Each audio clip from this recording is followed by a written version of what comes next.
Toc. Salut tout le monde. Aujourd'hui, on va faire un petit débriefing des 2 derniers rounds du championnat de France de drift. Commencer par le round à Calmont. Pour le coup, Calmont, ça s'est passé pas trop mal en période d'essai. C'était un petit peu particulier dans le sens où on a eu une météo extraordinaire. Il faisait super beau, il faisait chaud. Reprise d'entraînement le midi. Je crois, de mémoire, avoir fait 6 passages d'entraînement maximum à Calmont.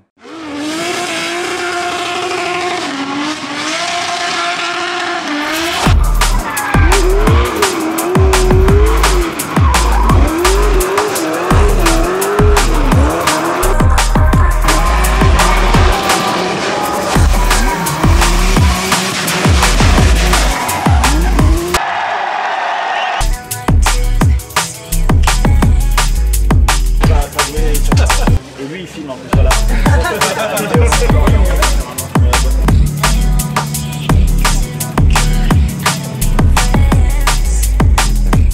Qu'est-ce qu'il est beau. Je suis parti pour mon premier passage de qualification. Et là, premier passage qualif, j'ai mis une roue dehors juste avant le clip intérieur.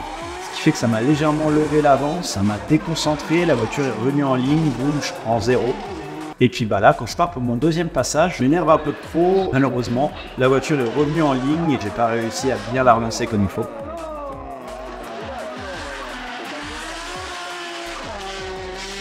C'était une sensation vraiment très désagréable parce que j'avais déjà eu ce côté d'abandon à Croix-en-Ternois en cassant un moteur, en faisant voilà, une connerie, donc abandon de course. Mais là, ne pas se qualifier double 0 parce que tu fais toi de la merde, eh ben, j'avais pas senti ça comme sensation et c'est vraiment désagréable.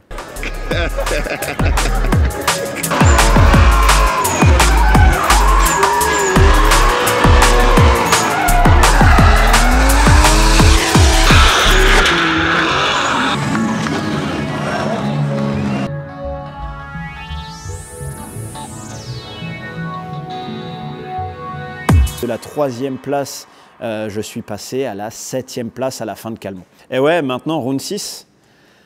Round 6, Val de Vienne. Beaucoup d'entraînement en amont pour ne pas faire les mêmes erreurs qu'à Calmont. Hein, je me suis énormément entraîné sur simulateur avec des collègues du championnat de France, justement. J'ai pu voir que le pont utilisé sur la voiture actuelle ne serait pas du tout adapté pour Val de Vienne. On est arrivé, il y avait du vent, il y avait de la pluie. En fait, ça dépend parce qu'il y a des gens, la météo, sur leur téléphone, ça change.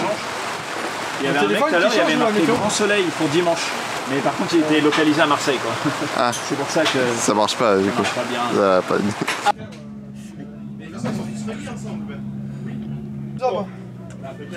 Oui, bah c'est pas le bon. Alors ressors-le. Nous, on n'avait pas monté les teintes. Oui, mais eux, ils changent un pont, alors tu vois, du coup... Ah, vaut mieux qu'ils les montent. Ouais.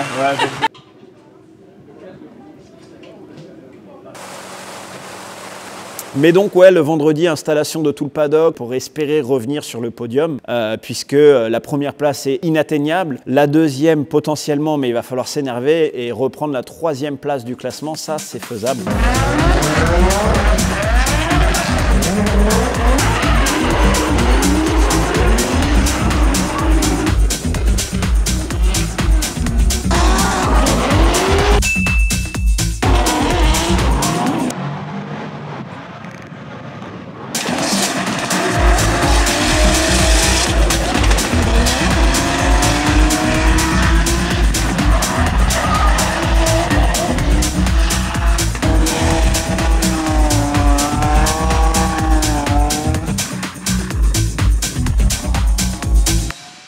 Du coup, petit débrief un petit peu de la session d'essai pour la finale du Val d'Argenton. Ça n'a pas été évident ce matin, on a pas mal galéré.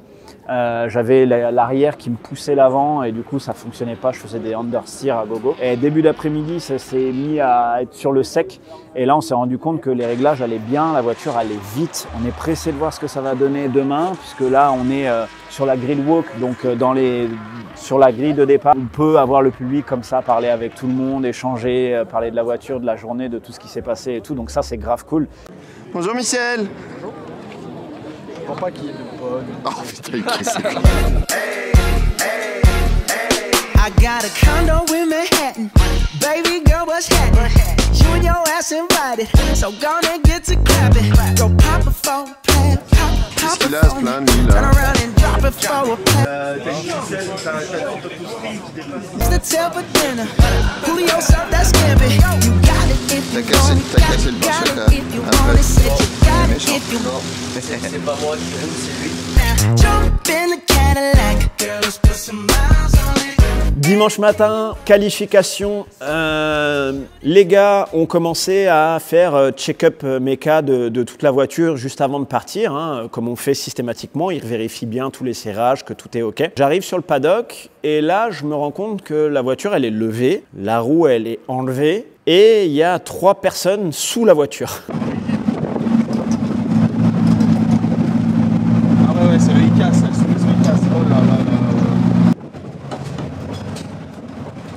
J'ai pas envie de savoir ce qui se passe. C'est vrai que les commissaires de piste, ils ont mis les pneus sur les clips. Je suis sorti large, j'ai tapé, mais en fait, ils avaient mis les pneus sur le clip. Donc ça a tapé pile dans la roue et c'est ça qui a tout cassé en fait.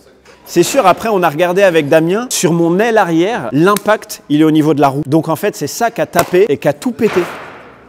Et en fait, moi, l'après-midi, j'ai reroulé avec ça tout cassé. Et on se dit, la voiture, elle va vite. Au talon, le mec. Au bout d'une demi-heure, 3/4 d'heure, je reviens parce que moi, mon passage, c'est dans même pas une demi-heure, quoi. Donc, je reviens voir.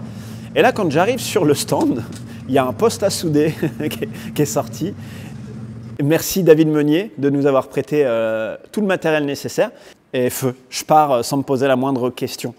Je mets mon casque et je pars, en fait. Je pars pour mon passage qualif.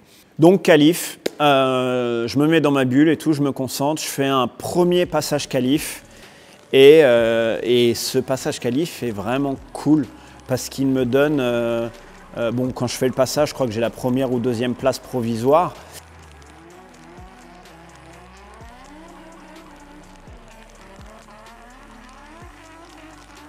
Je fais moins bien au deuxième passage qu'au premier. Finalement, je reste tout de même 7e. Passage, je tombe contre Lou Fourel. Et Lou Fourel, on sait, il va vite. On était parti pour rouler sur le sec et il se met à pleuvoir.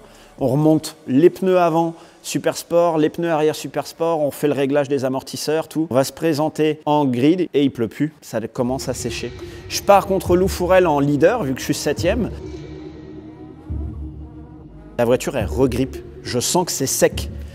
Je me suis dit, waouh, là ça va pas, c'est la merde. Je mets les gaz complets, je mets un gros clutch kick. La voiture, elle repart direct, elle est motrice et d'un coup, c'est une plaque de verglas, quoi. C'est détrempé. Et là, j'ai rien pu faire. La voiture, pouf, ouais, la voiture, elle est partie dans le bac, en fait, complet. C'est-à-dire que j'ai rien pu faire. On part pour le passage suiveur et là dans ma tête je me dis c'est pas encore perdu, il peut lui aussi faire une erreur.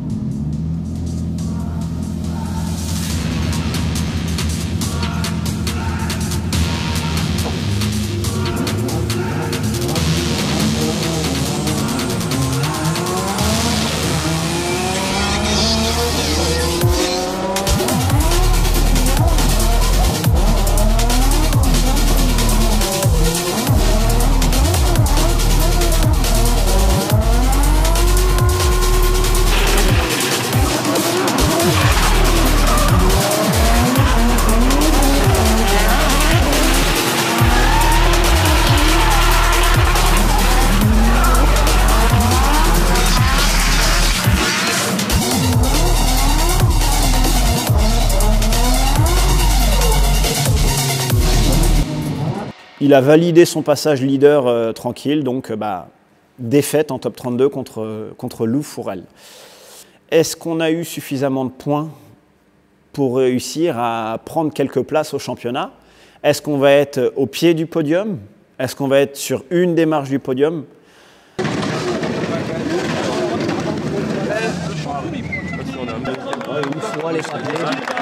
Vas-y, vas-y, t'as appelé.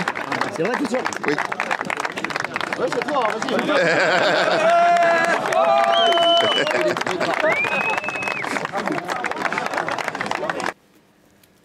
Il y a une coupe.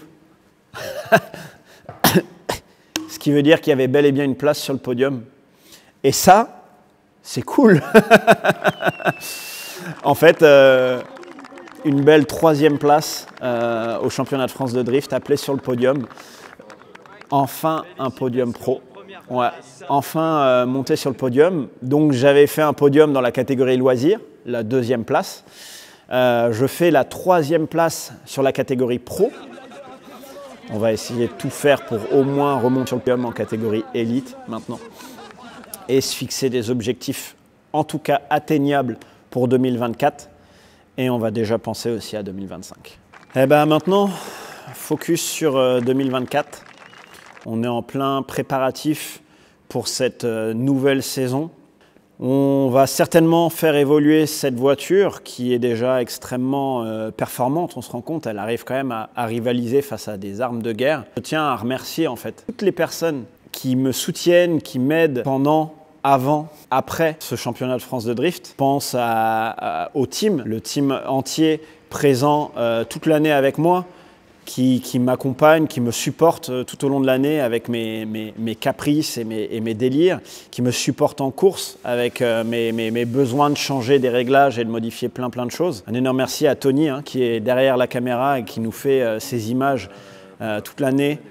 Merci à mes parents qui me suivent en permanence. C'est super cool d'avoir ses parents avec soi sur une passion commune comme ça.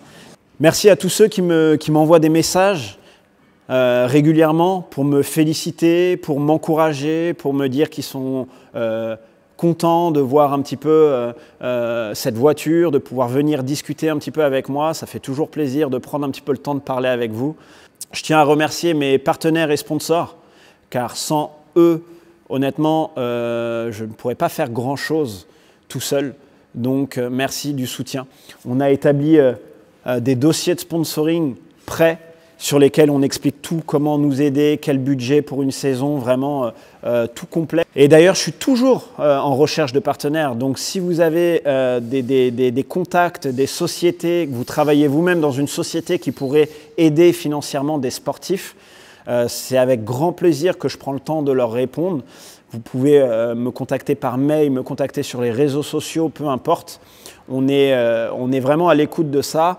On essaie de faire le maximum pour répondre aux demandes de nos partenaires. Vous avez pu le voir cette année avec le partenaire Jack Latente et les tentes de toit, avec une vidéo sur le paddock où on présente complètement leur gamme de tentes.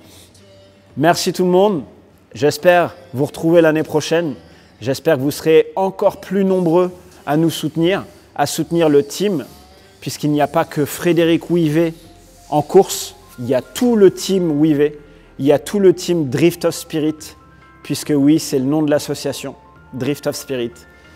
Tout le team complet est présent pour Frédéric Ouivet, mais pour pouvoir faire évoluer cette association. Donc je vous donne rendez-vous l'année prochaine et j'espère que je serai sur quelques marches de podium, sur quelques courses. Allez, ciao ciao, à l'année prochaine.